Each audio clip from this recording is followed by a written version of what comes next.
오늘 마음들은 전부 다 지금 아마 고향으로 가고 있을 것 같아서 오늘 설교 길게 하면 그동안 쌓아놓았던 내 점수가 다 깎일 것 같아서 평소에는 탭에 5페이지를 제가 설교 준비를 하는데 오늘은 2페이지밖에 안 채웠습니다.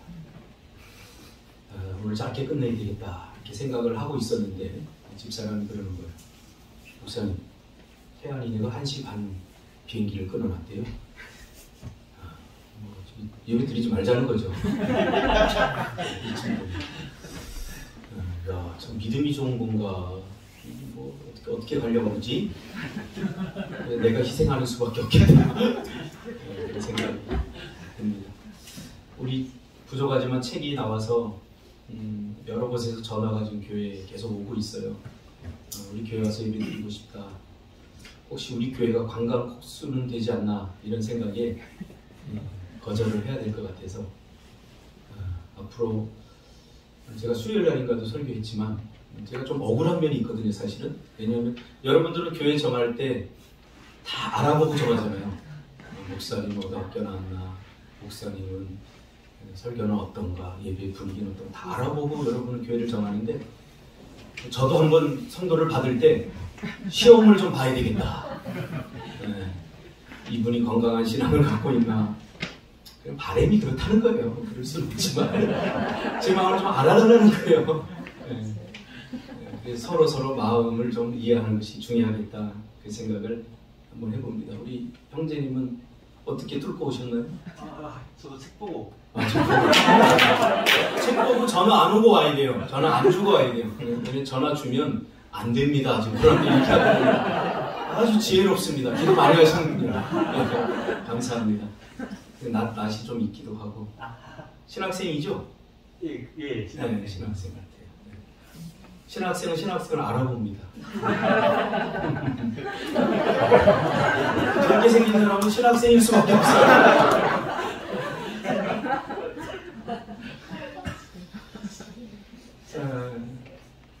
뭉프람, 그 선지자적 영성에 관하여 라는 제목으로 하나님 말씀 전하겠습니다. 목사님, 레위기 있다가 잠시 우리 교회 이름을 생각하는데 갑자기 뭉풀교회라고 떠올라서 아니 뭉풀교회? 뭐지? 뭉풀교회가 떠오르지? 하고 생각했더니 몇 번 드리지 못한 예배지만 늘 뭉풀함이 있는 예배였어요. 그래서 갑자기 교회 이름을 생각하는데 뭉풀교회라고 떠올랐나 보네요. 바라기는 날마다 뭉풀함이 있는 예배이기를 기도합니다. 굿밤 되세요. 누가 보낼게요? 우와, 대단하시다. 그 목사의 그 성품. 등록을 하신 지 얼마 안 되셨지만 우리 권사님이 한 3번 정도 우리 교회에서 예배를 드리고 이렇게 저에게 문자를 남겨주었어요. 저를 위로하고 저에게 힘을 주기 위해서 어머니의 마음을 갖고 이렇게 보내신 것 같아요. 전도사 때, 부목사 때는 제가 설교하고 나면 문자가 막 수십 통씩 왔는데 역시 저는 목회를 하고 나서는 별로 인기 없는 목사가 돼서 참 오랜만에 받아보는 문자였습니다. 감동이었습니다. 마치 하늘나라에 계신 어머니에게 받은 위로 같아서 그야말로 뭉클했습니다. 구약 성경을 보든 신약 성경을 보든 성경의 메시지는 분명합니다. 그런데 똑같은 말씀을 두고 말씀을 전하는 선지자와 제사장이 서로 대립하는 것을 보게 됩니다. 제사장은 종교 제대로를 섬기는 현 상태를 계속 유지해야 된다고 주장하는 반면에 선지자는 하나님의 말씀을 현 상황에 대해서 개혁하고 바꾸고 고치고 변화해야 된다고 개혁을 추구하는 말을 합니다. 그래서 성경을 우리가 읽어보면 제사장과 선지자는 항상 갈등과 대립 상태에 놓이게 되는 것을 보게 됩니다. 근데 문제는 무엇인가 하면 이 제사장이라고 하는 직분이 단순히 종교적인 지위가 아니라 그때 당시에는 종교와 정치가 일치하던 시절이었기 때문에 정치적인 직분으로 이 제사장이 제도화되어 있었다는 것입니다. 그래서 제사장의 기능이 정치를 대변하도록 그렇게 제도화되어 있던 거죠. 오늘 본문에서 아모스 선지자가 환상 중에 여로보암 왕은 칼에 죽겠고 이스라엘은 정령 사로잡혀서 그 땅에서 떠나겠다고 예언하자 제사장이었던 아마샤가 아모스 선지자를 향해서 왕에게 고소하겠다고 협박하며 고소하기 전에 어서 이스라엘 땅을 떠나 유다 땅으로 가라. 오늘 본문을 읽어보면 우리가 굉장히 좀 고분고분하게 이야기를 했지만 이런 이야기입니다.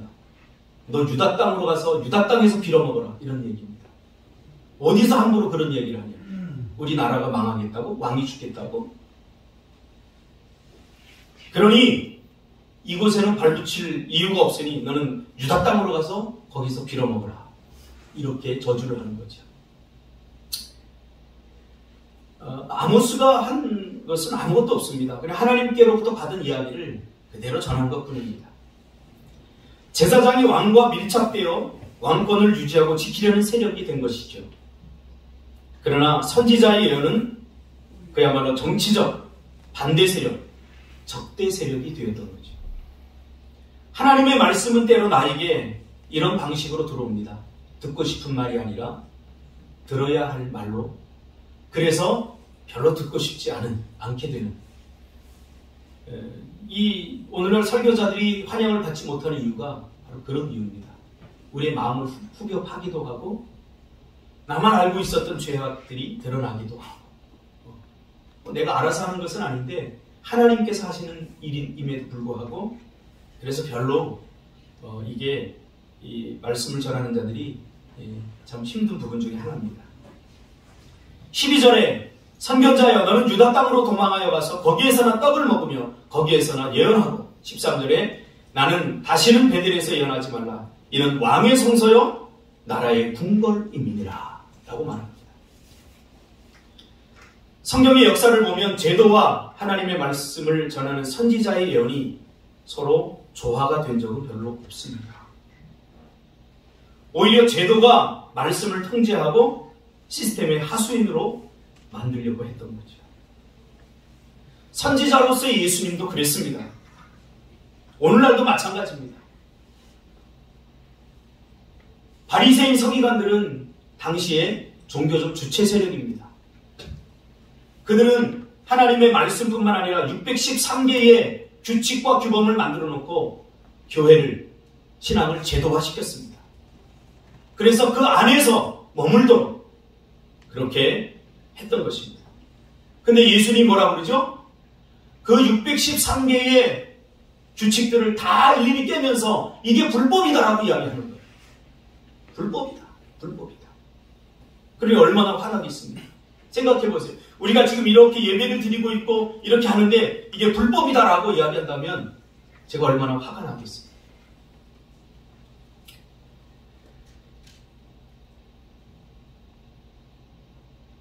그러니까 예수님은 현재 제도화된 그 법에 대해서 반기를 든 것입니다.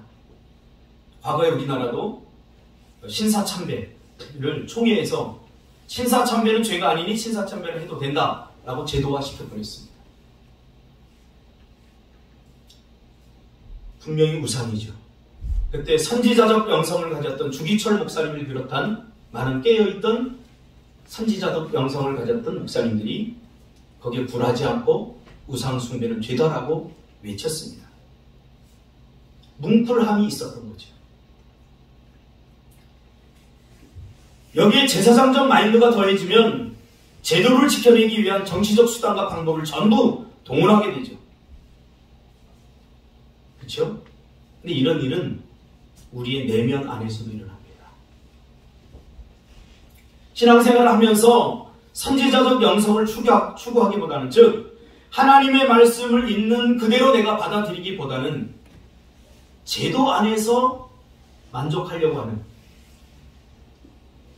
그래서 제사장적 영성을 추구하다 보면 자칫 신앙의 기득권, 종교적 기득권이 될 수 있다는 것, 화석화될 수 있다는 것, 우리의 신앙이 굳어질 수 있다는 것을 우리가 항상 기억해야 됩니다.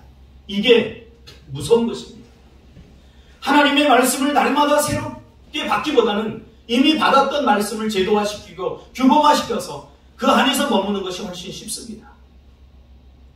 여러분, 하나님의 말씀을 매일매일 받고 그 말씀대로 살아가는 것이 얼마나 번거롭고 귀찮고 까다로운지 아십니까? 오늘은 이렇게 살아야지만, 오늘은 여기서 살아야지만 하나님의 말씀이 내일은 저기 가서 살라 하면 바로 여기서 있던 모든 것을 접고 거기로 가야 됩니다. 그래서 하나님의 말씀에 순종하려면 선지자적 영성이 없으면 안 됩니다. 기득권은 새로운 개혁이나 하나님의 새로운 명령을 시도하기보다는 늘 현 상태를 유지하고 그 안에서 안정을 누리려고 합니다. 여러분, 우리의 신앙의 목적이 안정을 누리는 것이 되면 그 순간부터 우리는 타락하게 되어 있습니다. 하나님의 은혜는 번거롭고 까다롭습니다. 귀찮습니다. 그렇잖아요. 하나님 그냥 주시나요? 그냥 주신 적이 별로 없어요. 문제를 해결하는 데 있어서. 그냥 나아만이 엘리사에게 가면 그냥 기도해서 고쳐주면 되는데 굳이 요단강에 가라고 해요. 그것도 7번이나 들어왔다 나왔다 하라고 해요. 이거 얼마나 번거롭고 까다롭겠습니까? 나 같으면 그냥 그냥 내가 이대로 살다 죽을래 그러잖아. 우리 안에는 이런 마음들이 없을까요? 뭐 굳이 새벽입니까? 왜 굳이 예배 일주일에 한 번만 드리면 되지? 제사상적 영성이 우리 안에 들어오면 이게 나쁜 것은 아니지만 이게 조화와 균형, 선지자적 영성과 균형을 이루지 않으면 우리 한쪽으로 기울게 되어 있습니다. 반드시.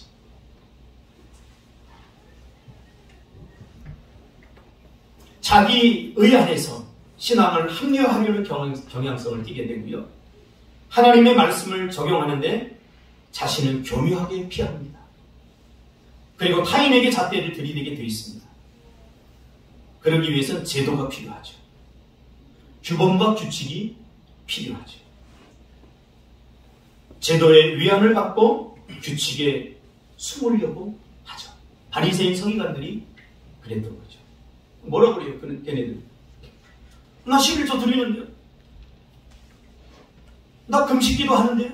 나 예배 드리는데요. 다 이렇게 합리화되잖아요. 이게 신앙생활인 줄 알아요. 그러나 그들 마음에는 신앙의 온도가 식어졌어요. 뭉클함이 없어요. 뭉클함. 제가 이 제주도로 올 때 이 뭉클함이 없었다면 올 수 없었어요. 기도하는데 하나님께서 제주도로 가라. 제가 제도 속에 갇혀 있었다면 한 귀로 듣고 흘렸을 거예요. 아니요, 아니 하나님 무슨 이야기입니까? 지금 잘 되고 있는데. 뭔 얘기예요? 내가 지금 딴짓하고 있지 않잖아요. 나 지금 목회 열심히 하고 있잖아. 근데 하나님께서 어느 날 내 심령 속에 뭉클함을 주셨어요. 성령의 터치죠. 성령의 감동이죠. 제도화되면 이것이 사라져요. 그러니까 예배 드리는 것을 만족해버려요. 예배 가운데 뭉클함이 있었냐고 말이죠. 하나님의 음성이 들렸냐고 말이죠. 말씀을 듣다 땅을 치며 회개하는 뭉클함이 오늘 우리에게 존재하냐고 말이죠. 그냥 예배 한 번 드림으로써 끝나는 거예요. 제도화되고 규범화되면 그렇게 되는 거예요. 너 할 거 다 했잖아. 과거에 우리 믿음의 선진들은 예배가 끝나도 뒤에서 흐느끼 울면서 예배당을 나서지 않고 2시간, 3시간 기도하며 돌아갔던 사람들도 있습니다. 제가 어릴 적에 두 눈으로 똑똑히 보았습니다. 하나님의 음성이 들리지 않는다고 40일 금식 기도하는 사람 흔했습니다. 그 자체가 잘못된 것이 아니라는 것. 중요한 건 뭐죠? 오늘 우리에게는 이 뭉클함이 자꾸 사라진다는 거예요. 그 제도 안에서 제사상적 영성을 가지고만 살려고 한다.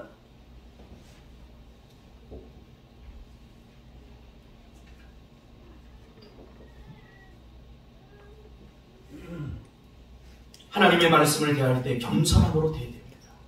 시간이 흐르고 신앙의 연수가 흐를수록 정말 하나님 앞에서 어떤 말씀도 달게 들으려고 하는 낮고 겸손한 마음의 자세가 복된 자세입니다. 그래서 아모스가 뭐라고 합니까? 14절 15절에서 야, 너 유다 땅이나 가. 너 꺼져. 거기서 빌어먹어. 이렇게 막 저주를 퍼부으면서 그래도 안 가면 내가 고소해서 왕에게 고소해서 너 혼내줄 거야. 14절 15절에 뭐라고 합니까? 자신은 선지자가 아니라고 합니다. 오히려 자기의 직업을 그대로 이야기합니다. 나 선지자 아닌데 목자여 뽕나무를 배양하는 가난한 농사꾼이다. 그런데 하나님께서 나에게 환상을 통해 보여주신 것이다. 하나님이 많고 많은 제사장들, 목사님들, 종교적 권위자들이 있었는데 왜 그들의 마음을 빌리지 않고 굳이 저 무명의 가난한 농사꾼, 천박한 농사꾼의 입을 빌려서 이런 이야기를 할까요? 하나님께서 가끔 쓰시는 방법입니다. 제도 속에서 안정을 누리고 제도 속에서 신앙생활을 하려고 하는 이 기득권들, 더 이상 그들에게 희망이 없다고 생각한 거죠. 그들에게 내가 말씀을 주어도 그들의 인간적인 생각으로 필터링이 돼서 하나님의 말씀이 순수하게 전해지지 않는다는 것을 하나님은 알았던 거죠. 그래서 가장 순수한 영성을 가진, 이 선지자적 영성을 가진 마음이 가난한 자들 하나님께서 선지자의 입으로 사용하신 것입니다. 맞습니다. 아모스는 당시에 선지자 학교 출신도 아니고 예언하기 위해 훈련받은 사람도 아닙니다. 아버지가 선지자였던 것도 아닙니다. 전혀 무명의 사람이었던 이 아모스에게 하나님께 환상을 보여주시고 예언하게 하신 것입니다. 하나님께서 소통하는 사람들과 소통이 맡겼을 때 하나님께 쓰시는 방법이죠. 신앙을 자꾸 제도화시키고 말씀을 제도 속으로 가지고 가려고 해서는 안 됩니다. 우리는 어떤 상황에서든지 말씀의 광야 앞에 홀로 서야 합니다. 주일 내내 이것으로 만족하지 마십시오. 여기 하나님의 거룩한 터치, 뭉클함, 찬양의 감동들, 기도의 갈급함들 해야 되기 때문에 하는 것이 아니라 하나님과 거래하려고 하는 것이 아니라 순수한 예배, 순수한 기도, 순수한 사역. 하나님 내가 이렇게 사역하면 하나님께서 나에게 이렇게 복을 주실 거죠? 이런 거래가 아니라 비록 아무것도 없다고 할지라도 그 예배 자체만으로 만족하고 그 기도 자체만으로 만족하고 내가 흘리는 땀방울 그 자체만으로 만족하는 순전한 마음. 그 마음이 있을 때 우리 비로소 뭉클할 수 있다. 성령의 감동이죠. 저희 교회가 오후 예배는 예배 나눔으로 드려지고 있지 않습니까? 코로나 때문에 요즘 못 드리지만 참 많은 부딪힘들이 있었습니다. 이거 꼭 나눠야 됩니까? 목사님, 이거 나누는 거 부담스러워요. 이거 나누는 것 때문에 난 다른 교회 다닐 거예요. 쉽지 않습니다. 권사님, 저희가 오후 예배는 나눔 예배를 드리거든요. 한 사람씩 나와서 일주일 동안 혹은 한 달 동안 살면서 하나님과 함께 했던, 받았던 은혜들을 한 사람씩 나와서 나누는 시간을 오후 예배로 갖습니다. 쉽지 않아요. 어떤 사람은 한 얘기도 하고 한 얘기도 하고. 제가 왜 그걸 하는 줄 아십니까? 적어도 일주일 동안 살았다면, 하나님과 동행했다면 뭔가 스토리가 있어야 되지 않겠어요? 그렇잖아요. 준석 집사 오늘부터 나하고 일주일 동안 한번 캠핑 갈래? 일주일 동안? 옛날에 네! 좋아요. 그러더니 요즘은 이러는 좋은 여자 있다 생겼다 이러지. 내가 너에게 이제 흥미를 줄 수 없지. 옛날에는 내가 뽑아서 다니고 그러니까 막 저요 선착순이 있는데 요새는 제가 막 빌어요. 준서가 제발 축구하러 가자. 그래도 안 가요. 일주일 동안 캠핑을 가면 그 안에서 캠핑하면서 뭔가 스토리가 생기지 않았겠어요? 좋은 이야기도 나누고 함께 밥도 먹고 그 이야기 하자는 거예요. 나누는. 뭐 잘못됐습니까? 받은 은혜. 그래서 통해서 내가 받았던 은혜가 서로서로에게 흘러가는 시간이 나눔의 시간이에요. 이 나눔 예배는 지금 선지자적 명성을 추구하는 제 마음이 깃들여 있습니다.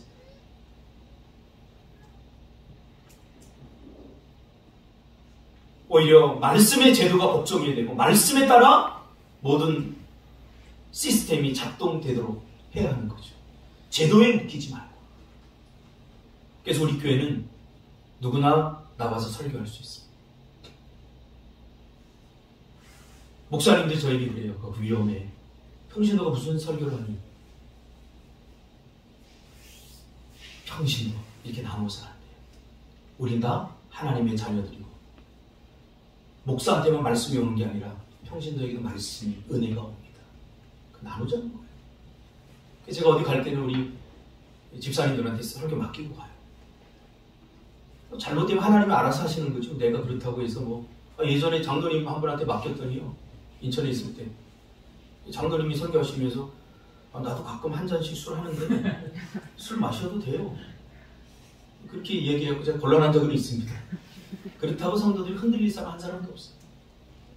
그건 그분의 영성이구나 이렇게 생각하면 돼요. 비난할 것도 없고 장로님이 술 드신다고 비난하고 저게 장로야 그럴 필요도 없어요. 우리는 자기 반성이 좀 필요해요. 자기 성찰이 좀 필요해요. 자기 성찰을 하고 자꾸 다른 사람만 보이는 거예요. 그러니까 책상 머리에 앉아서 생각만 하니까 그런 거예요. 여러분 살아보세요. 준석 집사 여러분 땡볕에 풀 한번 뽑아보세요.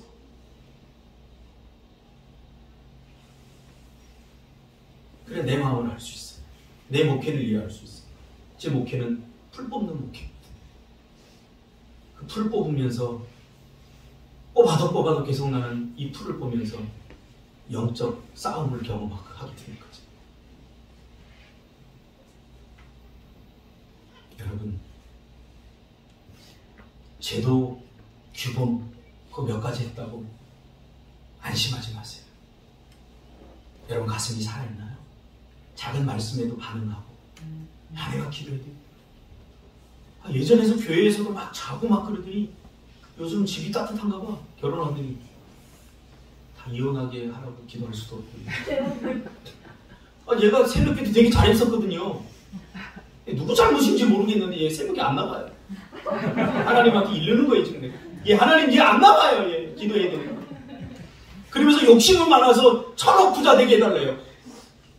아이고 우리 집 앞에 매여있는 짱돌이가 웃긴다. 제발 하나님께서 나에게 터치하시는 이 뭉클함, 성경을 읽을 때 오는 뭉클함, 기도할 때 오는 이 뭉클함, 이게 없으면 안 돼요. 이게 없으면 살아도 사는 게 아니에요. 신앙생활 해도 신앙생활 하는 게 아니에요. 그 뭉클함 때문에, 그 뭉클함의 은혜 때문에 다시 일어서기도 하고, 그 뭉클함 때문에 하나님 앞에 감사하기도 하지 않습니까? 참 우리 성경할 때 한 분은 이 성경비가 제대로 마련되지 않았어요. 보니까 한 1,500만 원 이상이 부족한 거예요.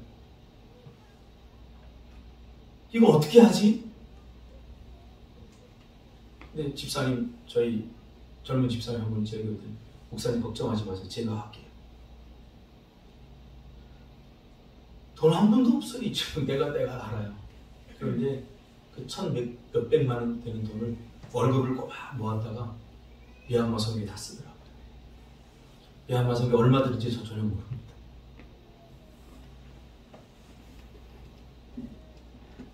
바보 같은 짓을 왜 얘기했어요? 뭉클함, 하나님의 거룩한 터치. 이게 나를 좀 번거롭게 하고 까다롭게 하고 힘들게 할 수는 있어요. 그쵸? 연기는 고생했지, 개고생? 아닙니다. 젊은 사람한테 1,000만 원이 적은 돈입니까? 그런데 그의 얼굴 보니까 항상 바쁘더라고요. 나 같으면 돈 아까워서 하나님 이거 어떻게 채워주실까? 그래도 안 채워주시면 하나님도 화내고 그럴 텐데 그러지 않더라고요. 뭉클함을 회복하시기를 주님의 이름으로 축복합니다. 그래서 어느 날 갑자기 여기 와보니까 눈물 뿌리며 기도하는 사람들이 생겨요. 하나님 앞에 선교사로 가겠다고 헌신하는 사람도 생겨요. 이렇게 하나님의 마음을 뜨겁게 하는 저와 여러분이 되었으면 좋겠습니다. 우리 인생이 그렇게 길지 않습니다. 짧습니다. 이것도 하고 저것도 할 만큼 길지 않습니다. 그러나 하나님께 주신 일을 하면 힘들고 고통스러워도 행복합니다. 기도하겠습니다. 하나님 고맙습니다.